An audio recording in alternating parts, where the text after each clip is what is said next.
सरकारला दुःखाची जाणीव करून देणं हा जर गुन्हा असेल तर तो गुन्हा मी केलेला आहे. त्यासाठी तुम्ही द्याल ती शिक्षा भोगायला बी मी तयार आहे. तुम्हीच आम्हाला सांगा आम्ही जगायचं का नाही ते. सरकार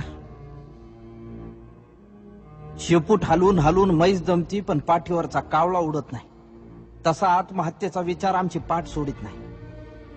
कोरड्या बळावानी कपाळ असणाऱ्या बायका, बिनबापाची लेकरं असल्यासारखी माळावर फिरणारी जनावर,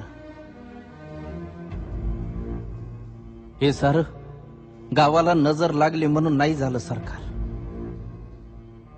गावाकडं कुणाचीच नजर गेली नाही म्हणून झालं. शिकलो नसतो तर किती सुखात राहिलो असतो. अन्यायाची जाणीवच झाली नसती. देवाचा कोप झाला असं समजून बसलो असतो अंधारात तुमच्या लाल दिव्याला हात जोडीत. गोचिडासारखे चिटकून बसले सातबाऱ्याला सावकार आणि बुजगावण्यासारखं उभं आहे सरकार. आभाळ वाटतंय सावत्र आईवर. दुष्काळाचं कुरूप ठणकत चाललंय आणि शेतकऱ्यांसाठी कोंडवाडे बांधायचं ठरवून सरकार शांत झोपी गेलंय. देश महासत्ता होण्याची स्वप्न बघण्यासाठी. खिचडीसाठी शाळेत जाणाऱ्या पोरानं चोरून आणलेले 2 घास खाताना त्याच्या बापाला अभिमान वाटावा पोराचा का स्वतःच्या जगण्याची लाज.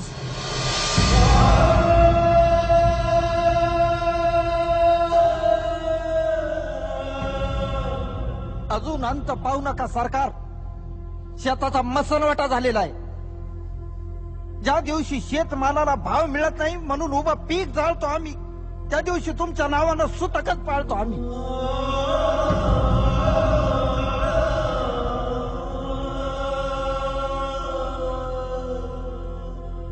आता तरी विचार करा.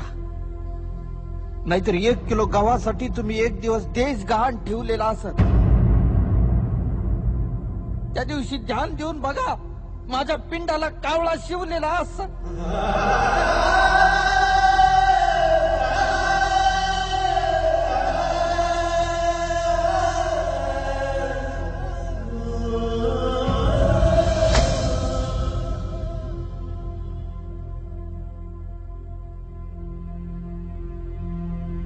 माझी काहीच तक्रार नाही.